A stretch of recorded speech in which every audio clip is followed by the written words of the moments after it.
Hello and welcome.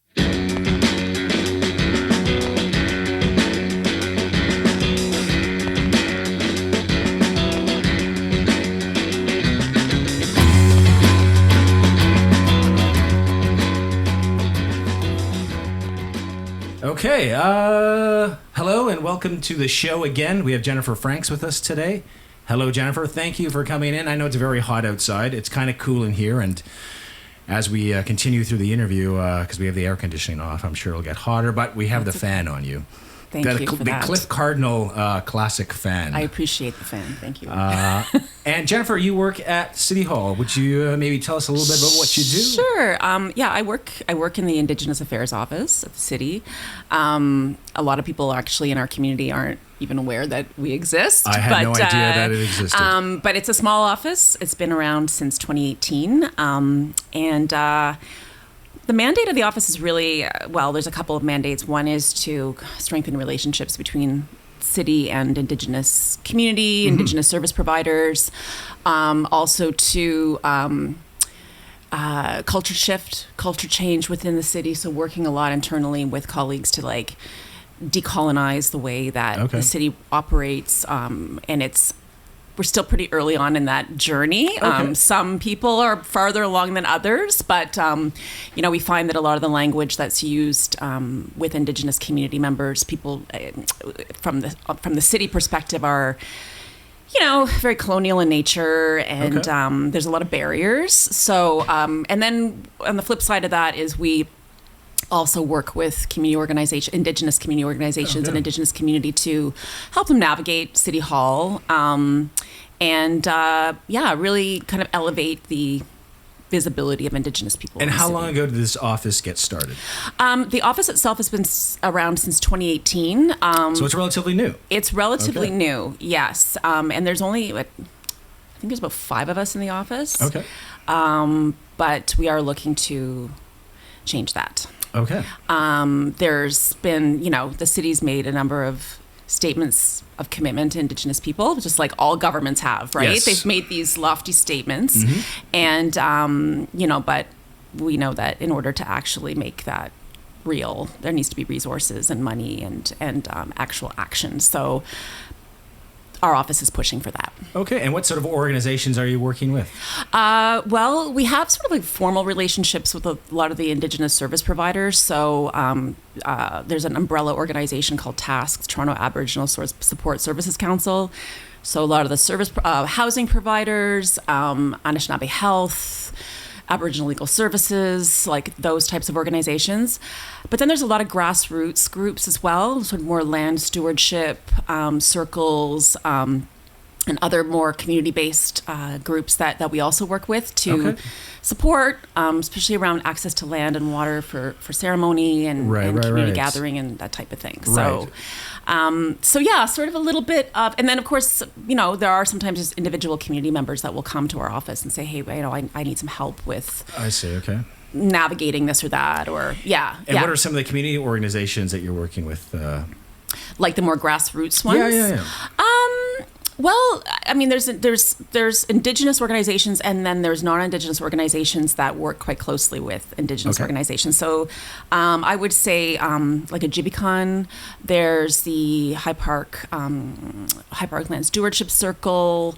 There's a few collectives of Indigenous community that are like gathering on like the Humber, for example, and they've got a healing lodge and a sacred fire space and type of thing. So, and that's where the access to the land would come in if they want to have some sort of ceremony or some sort of event, then they would contact. They go through your office to make that happen, or the community group contacts you? They usually go through.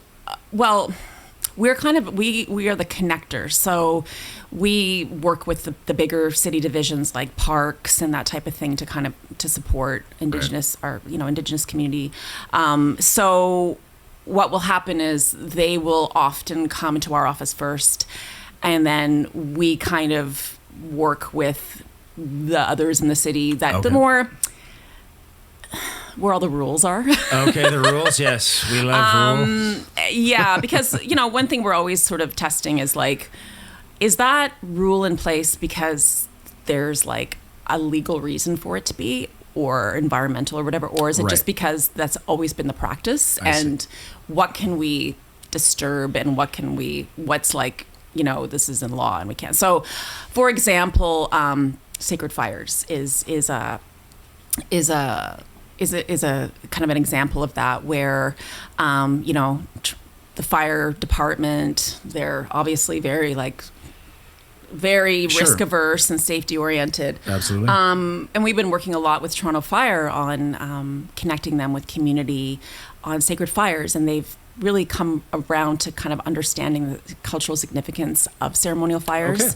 And that, it's not just like people having a bonfire and Right. like hanging out. It's Right. a completely different thing. And they've learned a lot, so, and we've kind of gotten to a point right now where there's we've reduced some of the barriers for community to have sacred fires, so Okay.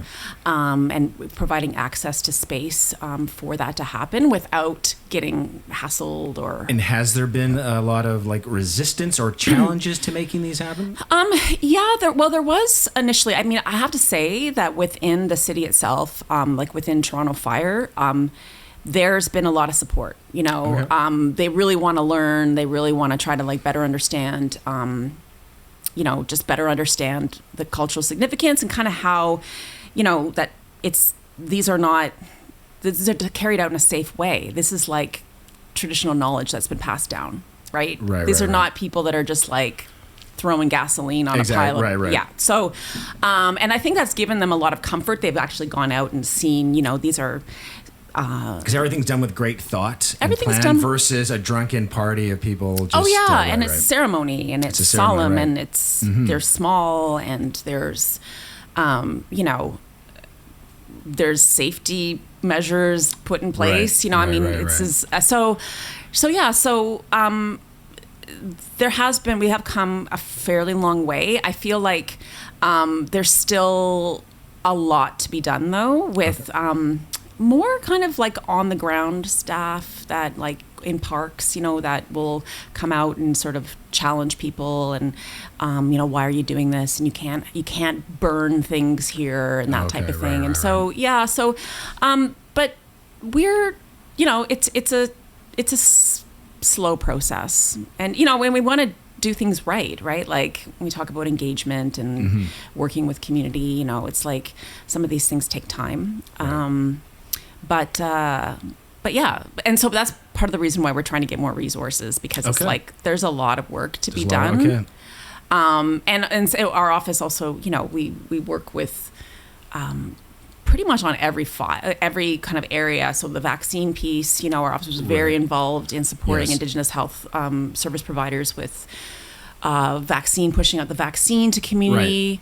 And clear sort of information regarding the safety of the vaccines and other sort of information, correct? Yeah, I mean, our office isn't. So we would Not so support okay. Public health putting out those, Aduja okay. Oh, I see, okay. or Anishinaabe Health. Right, to, right, okay. So some of that's in the form of, obviously monies probably. Right, yeah. And because That of the darn beginning, money. the beginning too, everything was we just got to get people vaccinated. Sure. There's. I was That's a fully whole- vaccinated since April, everybody. Both doses. So, Wow, really? Yeah. Yeah. I've been vaccinated That's because since I'm June. in the Illuminati. But anyways, sorry, continue. Yeah, so it was just we just got to get people vaccinated and just get those doses out. And so there wasn't, a lot of infrastructure around Okay. making appointments and stuff. That's why, people just show up. We have Right. 500 doses and free donuts when I went to get mine. I got free some donuts free, that's right, yeah. and coffee, Tim Hortons, cards. Yeah, no, hey, it works. It does. It got me out there. It does. Yeah. So do you have any numbers on what percentage of the Indigenous population in Toronto has been vaccinated, or Oy.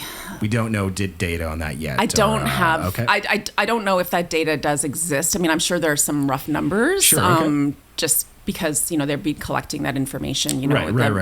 And plus, also not just with Anishinaabe Health and those Indigenous service providers, but when you go to any other vaccine clinic, I think you are asked if you are Indigenous. Right. So there is a way that they're collecting that information, but I'm not sure exactly what the numbers are. Right. I would say that, relatively speaking, there's the actual population of Indigenous people in the city is somewhere between 70 and 100,000, depending on who you ask. Because some self-identify, but others don't for whatever reason. Right. So there's, there are some statistics that it could be upwards of 100,000. And I would say that, relatively speaking, I think that the numbers are pretty good. Yeah. There's been a lot of push, even very early on, like mobile, like clinics and like getting out into community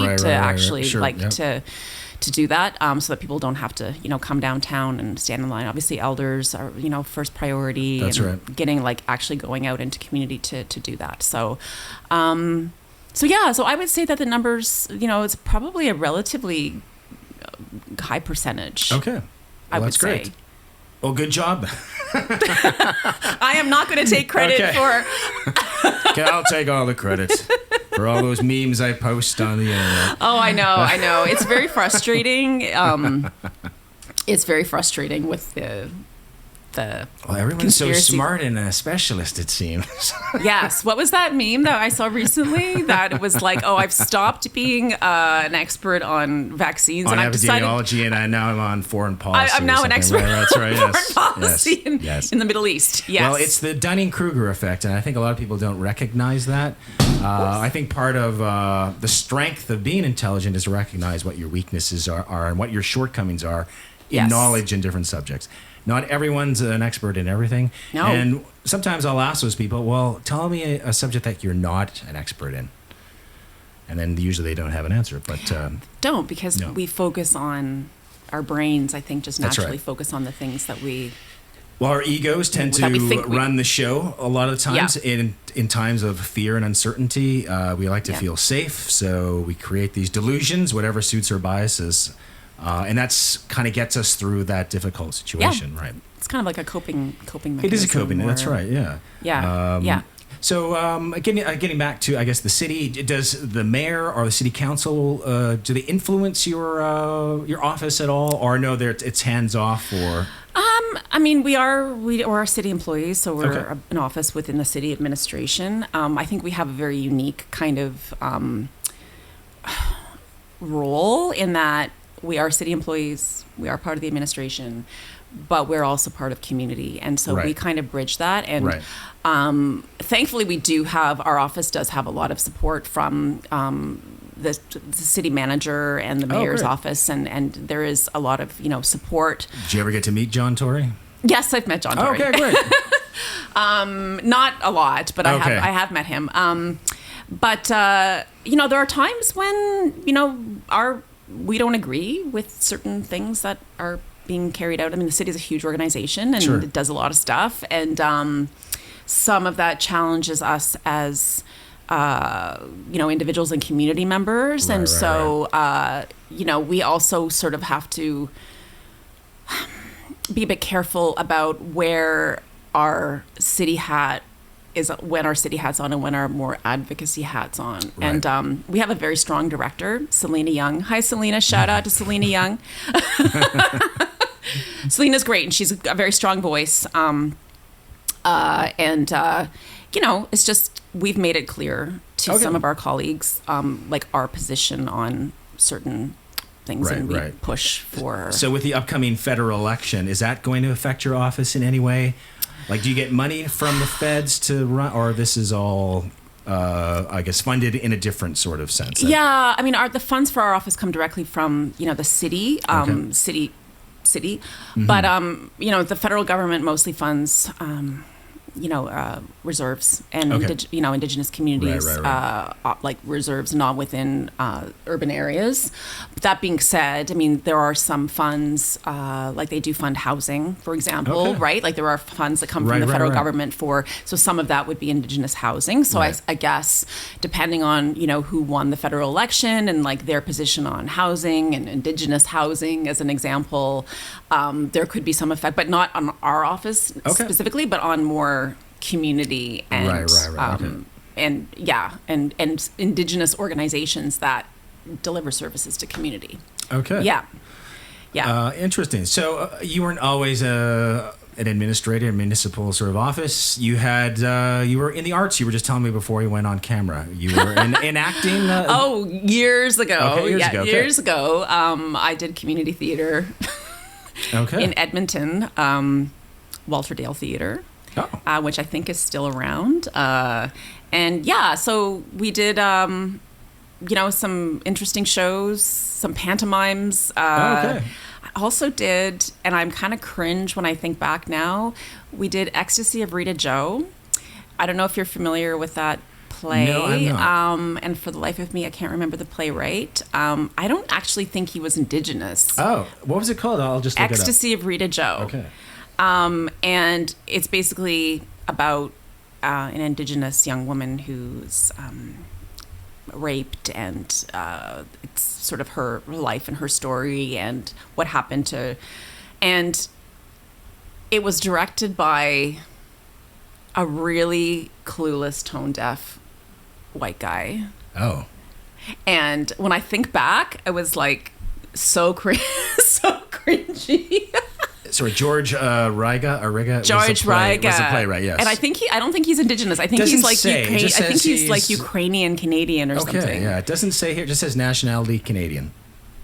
Yeah. So that was 1991. Oh, wow. Okay. Yeah, a long time ago. A long time ago. And that was just something you never wanted to pursue, or you kind of did it for fun? I did it for fun. Okay. My brother went on and my brother did, we did it together, and then he went on to do Stratford, to go to Stratford. Wow. A couple of other folks that I also did a couple of shows with that have gone on to become quite well known. Yes. Lauren Cardinal. Yes. Hi, Lauren. Hey, Lauren, you're welcome on the show anytime. Lauren's often like, I don't know where.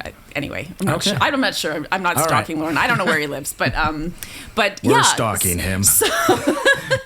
We're watching you. Yeah, so it was just interesting times. Like, and I remember at that time in Edmonton, and probably Vancouver too. Like, Indigenous theater was really, I don't know. Maybe it's just my perception of it at the time. But there seemed to be a lot. There was a lot of shows, a lot of things going on. There was, a lot of Indigenous actors that we see now that have become quite successful. Mm-hmm. Were doing, like theater in fairly small venues, right.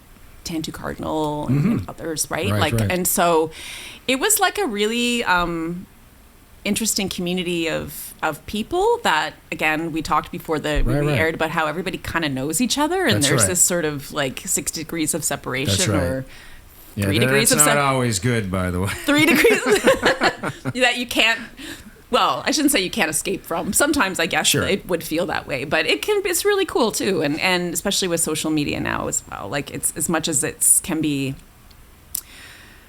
Social media can be distracting and kind of mind-numbing and all of that. It's also been a great connector. It's kind of a double-edged sword, though. It is, and I think that's the challenge that a lot of people have with it, is that they hate it on one hand. Yeah. But then it's like, but I've reconnected with friends from like 20 years ago, and I would never have been able to do that. That's right. If it wasn't for Facebook, or probably usually Facebook, right? With stuff like that.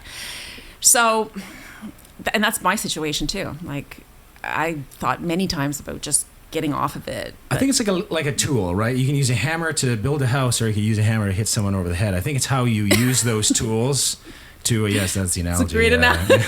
You could use a hammer to you could. So I think it's how you use the tools. And I think since these tools are so new, we're still figuring them out. Like, I'm sure the first person that figured out how to make a spear probably stabbed themselves in the foot. I'm sure at least once. Come on, if we went back in history in a time machine, we'd probably see it happen, right? Yeah. So I think it's still a learning process, and I think what people don't understand, it takes generations to learn something new. Because our kids grew up kind of in between. I'm looking at my wife and producer over there, right? They grew up with technology, like iPads. They were kind of like at the cusp, I would say. Yeah. But now the kids are growing up these days. All they know is the technology, and even music. I don't know many youngsters that listen to like physical sort of albums anymore. They're like streaming it on Spotify and so forth and so on. Yeah. But do you think the social media ultimately and technology, whether it's social media or even like Neuralink, do you think the ultimate goal for our species, that's going to bring us together so we all communicate telepathically, so we know everyone's story as soon as we meet them, and we don't necessarily judge them based on some sort of false pretenses of what we think they're like? Sorry, that was a big question. That's a big question. Sorry. Izzy, if Izzy's watching, she'll have an answer. You're not talking to Stephen Hawking here. Yeah. But you see I know how what you mean, it could bring us together? Yeah. As long as we're smart in using that tool and not hitting each other in the head. Yeah, and I think, and I am always mindful that I'm, as we all are, I'm looking through everything from the lens of being a person, of a certain age. And so when I look at, I think there's a lot of potential, but I can't help but get a little bit dismayed or when I see, what's the main function or what the use of like some of these apps or social media platforms, TikTok, where it's like people twerking and doing stupid challenges. And I'm like, is this really where we've gotten to in the 21st century? Especially with those stupid challenges, right? With the stupid challenges. Now, that being said, I want to read a book challenge. Let's go with that. Okay. I do know that there's probably a lot of good and a lot of interesting things and a lot of, certainly for better or for worse, like our, access to information. Right. Some of that is misinformation and disinformation. Yes, and we were again talking about that before we started taping, was like with the vaccines and that whole thing. But it's so hard to know, kind of, because I feel like 20 years ago people would have kind of projected to where we are now and gone,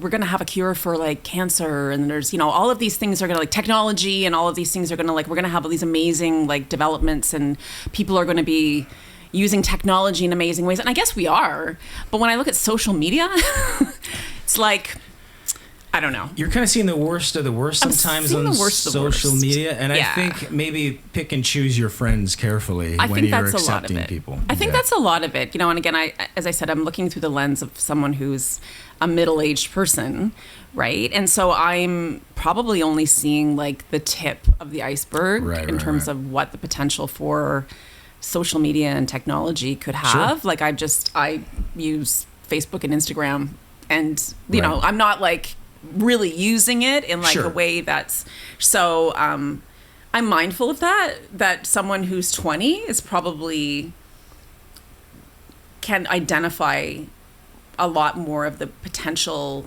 areas of like, because they're more in it, right? And they've grown up with it. They have been immersed in it since birth. Right. Yeah. Yeah. I don't know if that makes any sense. No, it does. But yeah, I think it's still a sort of new thing, and we're figuring it out. And I think even the social media companies like Facebook and Twitter, I think they're figuring it out.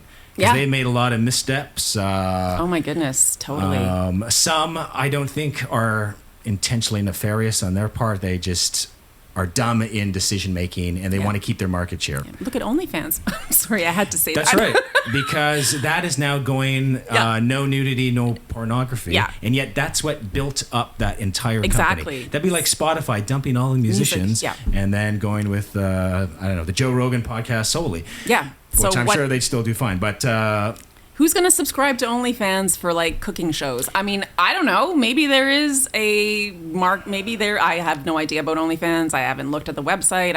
But I'm just like, when you think of OnlyFans, you think of like people. I know people on there making tons of money. And they do very well financially. Yes. Yes. But don't you think another company will now seize that opportunity? Yeah, they're like, oh yeah, here's our chance. Because I predict they're going to go out of business in the next 18 months to 24 months. And they'll find that other company that does emerge will find other ways to deal with the financial transactions. Because I understand, and with OnlyFans, it was the banks. The MasterCard was a big, because they have a lot of Christian and sort of right-wing people behind those companies, organizations. And I would imagine too that there might be some question around like, does some of this could this be considered even prostitution or some of the Sure. money being, I mean, I don't know. But leave that to the police to investigate rather than having financial institutions dictate their own, morals and standards. That's Morals right. and standards, yeah. So some other platform will come because there's always going to be a market for. You're right. I read some stat a little while ago, and it's like billions or maybe not trillions. That seems a bit crazy, but like billions of dollars. The porn industry, like it is. I can actually look it up right now. How much they make it? How much? Watch for those pop-ups. Does the porn industry make? And so that's never going to go away. So someone else will come and fill that gap. Well, they say it's a world. Oh, holy. Take a guess. You're close to the trillions, but it's not. I would say, okay, I'm going to guess 600 billion. No, not that big. Okay. $97 billion. 97 billion. Yeah. That's, I think, just in the United States alone. So once you add up all the weird countries that have their weird porn and all that kind, it's a huge business. And even the old days, they were kind of, and I don't mean to defend the porn industry. I mean, you can do whatever you want at home in the privacy of your own home. But they were kind of like leading these technologies. Like, remember when videotape became, webcam? They were the first to shoot. Yeah, they were first to shoot in like beta and VCR tapes. Yes. And then the webcam, and then the streaming like sites. Like, they were kind of pushing these sort of technologies that we have today. There's a market for it. Yeah. There's like a huge market for it. That's right. So thank you, pornography. But yes, there's lots of downsides. Yes, we must say that for sure. Yeah, I have to say that. Again, it's like the hammer. You can build a house, or you can hit someone over the head, or drop it on your foot. That's true. We talk a lot about porn. I know. I'm like, we went from vaccines to porn. Yes. But eventually everything comes to pornography or UFOs. I find. What's your take on UFOs? Sorry, they're called UAPs now. What does UAP stand for? Unidentified aerial phenomena. Oh. Because UFO wasn't clear enough, I guess. Aerial phenomenon is clearer than flying object? Okay. Well, they changed terms for everything. Yeah. Right? Maybe, right. So what's my theory on, what is it? UAPs. Because the Pentagon admits these things exist. Yeah. They don't know what they are. Oh, I'm sure they do in some way. I can't imagine that I mean, how depressing if humans, or life form in the universe, or it just. Or it could be, I mean, they kept it secret for all these years because they're embarrassed. They don't know. They don't really have any information. Or is this more like an X-Files thing where there's a secret government organization with people with UFOs and they're. Nothing would surprise me. Sure. Nothing would surprise me. Anything's possible. I would not be surprised at all if there were some top top secret part of what the CIA, what would be the but it's also Department of Defense. It's also hard to keep secrets because anything the CIA has done in the last 30 years, it's come to light, like MK Ultra and all the other things that they're involved in. Especially now, right? It's hard to hide. You can't hide anymore. Right. Exactly. Not that I'm trying to hide or escape, but I was having a conversation about this with a friend the other day that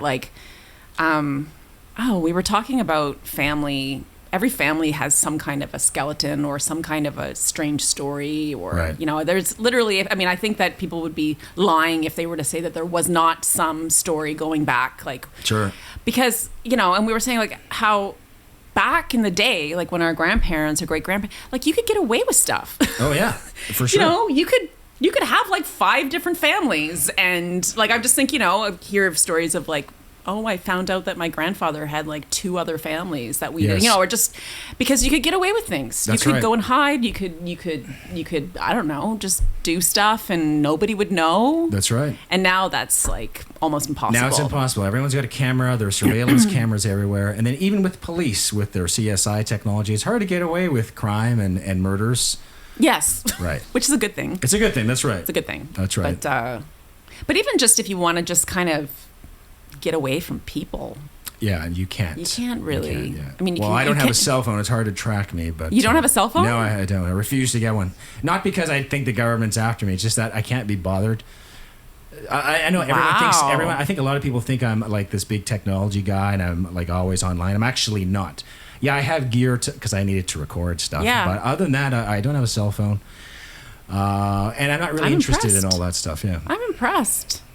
I think that's great. Well, it's a pain in the ass for her because that's true. Everyone just calls her phone. Yeah, is Mark there? I was listening to CBC yesterday and in the car, and they were doing a retrospective on like As It Happens, that interview show, Right. and they were interviewing this woman. This was from a couple of years ago, that she developed a cell phone, but that has a rotary dial on it. Oh, well, that's cool. So that you still have access to, you can make a call or someone can call you, but there's no other... there's no apps. There's no apps. There's no text function. Okay. You can't even take a picture?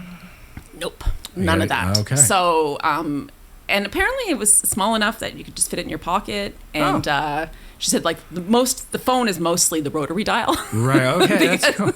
Otherwise, how would you get your finger in there to dial? That's right. For that reason. It's just like, I'm so sick of being hyper-connected with everyone and everything, and so anyway, but it was a way that she was an engineer, and I don't think she's like developed a market for it or anything. Right. Just trying to imagine everyone walking around with the... That's right, because some people... The rotary. That's right. Some people won't want it because then they can't take pictures and post on Instagram later. Oh, yeah. Right, there's no camera in it. But for people that just want to, like... It's an interesting idea, for people that just want to... And that was what cell phones back before were just kind of like that, right? Like, back 20 years ago... You could make a call, but a lot of them didn't have text function or... Well, admittedly, I did own a cell phone in 1990. It was the first Motorola phones, It wasn't quite that big, but it was big. It was like a brick. Yeah, yeah. And then we had the Nokia phone for a while, which was also a brick. You could just throw that at someone, and knock them out. And if it dropped on the floor, it wouldn't break. You'd break the floor, right? Yeah. And then I got rid of it because I had realized I hate the fact that people can get a hold of me anytime. So I got rid of it. I want to say 2000, shortly after Cole was born, I think, because I figured I don't need a phone now. I know my son's here, in case he had to call me or something, right? So, but yeah, we're getting off topic now. I'm talking about my life. So, you weren't always from Toronto. You said you came from out west. Yeah, yeah. So my family is from out west. I grew up mostly in Edmonton. My mother is from northern Alberta. She grew up near Smith, small, and she's Métis. Okay. And my dad grew up in northern BC, near the Alaska border. Oh, okay. And so totally Western. All my extended family is out west. But I've lived here for about 20 years. Lived in Vancouver for 10 years, went to university. Lived in Trinidad and Tobago for 2 years. Oh, really? Oh, wow, that's nice. Did a work thing after I graduated from university. And then by that time, my immediate family, my mom and dad, my brother were living here in Ontario. And I was like, I think my job prospects are probably going to be a lot better in Toronto than Vancouver. So I moved here. I went to university to do actually community planning, and I had a urban sociology and anthropology degree. And which university, just out of curiosity? UBC. UBC, okay, great. Yeah. So nice. I haven't been out there since 2006. But I remember the last time I went out to Vancouver, I was like, man, this feels like a small town. It does. It really does. It's still a beautiful city. Beautiful city, but like it's after I've lived in Toronto for 10 or 15 years and going back out there, and I was like, wow. I found the pace definitely slower than Toronto, but I could say that for most cities in Canada. And that's the one thing, whenever I go like Vancouver or even like back to Thunder Bay, I find it's too slow paced. Like I don't mean that everyone has to be running around doing everything, but say you just want to go get something done, like get some photocopies done. It takes like, can you come back in 2 days? But in Toronto, this guy would like do it for me right now in 5 minutes. Yeah, in 2 days. You guys are not busy.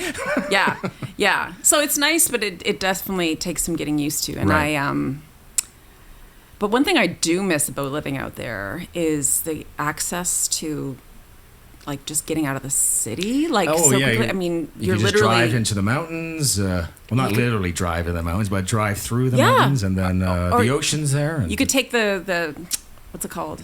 the C bus, which is Oh, actually right. part That's of right. the Vancouver transit system.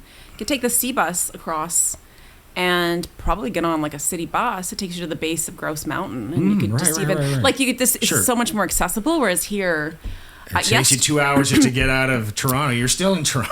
I wanted to get out of the town yesterday, and I went to go for like a long bike ride, and I had to drive.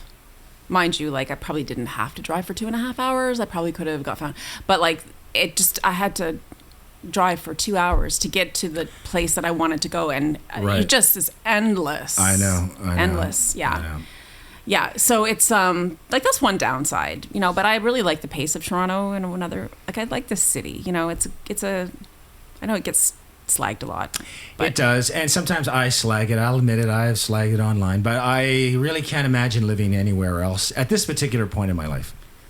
Yeah, me either. Yeah. Really, really. All the great restaurants, you have access to entertainment. Yeah. I mean, not so much now with the pandemic, but hopefully slowly that seems to be returning. We were actually at a live music show last night. Marcus Walker put on an awesome show at the supermarket. And it was the first live show that we went to like in 2 years. I think the last time we saw live entertainment was in New Orleans. That was in January 2020. And then shortly after that, everything shut down. Yeah. I mean, I know I played live 2 weeks ago, but I don't count seeing me live on stage, seeing a band live, because I'm actually doing it. But it was a great show, and it was good to see people enjoying, again, live music. It wasn't full capacity, of course. Yeah. Again, there's restrictions and so forth and so on. But I think in the next, hopefully maybe 6 months, maybe by spring, we'll get back to a more normal Toronto. Do you see that happening as well? If people get vaccinated. Sure. That's right. Yeah. Hopefully. I mean, who knows? I think, can you imagine, like last year when we were at this point last year, right? Did we think that we were going to be basically kind of almost in the same spot that we are? Like, so, I mean, I know a lot's happened with the vaccine rollout and stuff, but hopefully, I mean, I hope so. I hope so. And I hope some things actually stay, like some things that have, like, I don't know. I think the virtual, as much as like I do miss the physical, not physical literally, but connection with people, like being able to actually get together. I've been working from home for 1.5 years. I feel very, very fortunate that I've been able to do that. At the same time, it does feel isolating, right? Sure. Like to be able, so as much as like I do miss that, it's kind of some of the virtual things that have emerged have been good. Like I've had a couple of doctor's appointments, virtual, a couple of emergency. All my virtual appointments have been terrible. Like, sorry, continue. You had a good experience. Well, I did, and I mean, then that was me. And I'm sure, obviously, if you have blood spurting out of your head, like you're not going to go do a virtual ER appointment. But like the couple things that I had to do, and for my kids, because with kids, you're always like, do I go to Emerge and potentially sit there for 8 hours? Right. Or like how, you have to kind of do that. Obviously, if it's a super big emergency, then there's no question. But some things are a little. So this was a couple things that I, wanted to have a doctor look at my kid immediately. Sure. Right. And it was like a video with the Michael Garron Hospital had like the emergency room ER doctor. It was like 10 minutes. That's great. I did online. Like 10 minutes later, the doctor called. Super efficient and really great for certain things. Like not for everything, but so I don't know. I think there's just things like that I think we can do it. I mean, if people have bad experiences, obviously it needs to be maybe tweaked or improved, but just the whole idea of being able to have some things be done virtually. But some things I think have changed in the way of consumer behavior. Yes. I think some people will just stick to buying products online versus going into stores. I sure hope a lot of the mom and pops on our block, return to their full sort of potential and full sort of business. Yeah. But I think some people will just, they're now in the behavior of purchasing products online and having them delivered. Yeah, I think so. But there are certain things that, I don't know, this is just me, but I want to see it before I buy it. Sure. Like clothes. Yeah. I feel like if you've got to try on like shoes or pants, it's hard to order those. Yeah. Because it's everything is, it's the way it fits, the way it hangs, everything. And, Sure. So I know some people don't care. They'll just like buy it, and then if they'll try it on home and they'll ship it back. For me, that's just a pain in the butt. Like I'd much rather, but again, looking at things through the lens of a middle-aged person as opposed to someone who's 25 and is much more, used to, I don't know. We have different experiences that we kind of grew up with, and there's something attractive about going to a department store and going through the rack of clothes, or even winners going to the discount rack, like, oh, there's some good finds in here. Like sifting through things. It's part of the treasure hunt, I call it. That's right. Yeah, I mean, when I think it just kind of a little bit along the same line, but a little bit off topic, is, like for me, the idea of like my kids not being taught to cursive writing or like actual like writing on, like everything is text and typing oriented. Right. I just am like, oh, that's awful. I mean, I think we process information so much better when we have tactile pen and paper, There's actually studies to prove that. Yeah, yes, exactly. Right. And the cursive is just so lovely that, I mean, it's like, why would you, and it's so efficient way of writing, actually. It's quick. And then, but I'm like, okay, you're putting your old lady hat on now, like, in a way. But then I'm like, I just feel there's some things that are just basic human truths and experiences, no matter, if we're in like an 1880 or like 2080, like so I do find that sad. It does bother me that we're moving away so much from like that tactile physical experience. Right. But then again, like we said earlier in the show, maybe that we're supposed to do that because we're supposed to move to this virtual or cyber world where we're all connected in this thing. Matrix. In the Matrix, that's right. Maybe that's where we're supposed to go. And I think that's one of the theories, if you ever read like different theories about the Fermi paradox, there's like a dozen different theories why aliens don't contact us. One is that, we're too dumb for them. I was going to say, theory that's number probably one. Two, like we're sort of in a quarantine area because we're too dangerous still. Or it's like Star Trek, they're not allowed to interfere. But one of them was interesting. It was like they already figured out how to go or escape the three-dimensional world. They're like living in higher dimensions where they have greater control over space and time and have unlimited access to resources. So maybe that's where we're supposed to head, is out of this physical form into something else. Oh, whatever that is. I don't know what I think about that, but if there's any aliens watching or interdimensional beings, you're more than welcome to come on the show to further discuss this topic. Now we'll get all kinds of emails. Yeah, right. This is Zevron, and I welcome your invitation. I just have this image of Mars Attacks and those like aliens with the big bulbous heads. That's right. Crack, crack. That's right. I think if aliens wanted to kill us, they would have already. Most likely. Yeah. Unless they're just enjoying this reality show they're watching. That could be it too. What was that movie that Jim Carrey was from like the early 2000s? What was it? Anyway, he realized that he was living in a his whole life was a reality show. Truman Show. The Truman Show. That was brilliant. Yeah. And I mean, how many people have actually wondered? I mean, I have. What if we are just a big experiment? It could be. That's right. We could already be in a simulation already. It could be. I think there's many people that believe that that's right. is true. Yes. That's right. And if you're one of those people, you're more than welcome to come on the show to discuss your theories. That's great. So we're nearing sort of the end of the show. Okay. So is there any, last things or words of advice or any big projects you're doing down at City Hall that we should know about and be on the lookout for? Wow. Well, I'm always careful because I'm not sure what I can sort of say. I mean, there's lots of things going on. A lot of my work involves placemaking and placekeeping, which is kind of And what does that mean exactly? So, I mean, it can mean different things to different people, but it kind of how it translates is into, physical, the visual elevation of Indigenous people in the community. So, Indigenous language, elevating Indigenous artists, public art, access to land and water. We are working really closely with Waterfront Toronto and others to, on integrating an Indigenous lens into some of the work that's going on at the waterfront, some of the development. And our office is pushing for a more consistent approach and better engagement with community, engagement with the treaty holders. So the Mississaugas, they're a huge, they're not stakeholders, they're a huge partner. Okay. And then also with the urban Indigenous community as well. So there's lots going on. Again,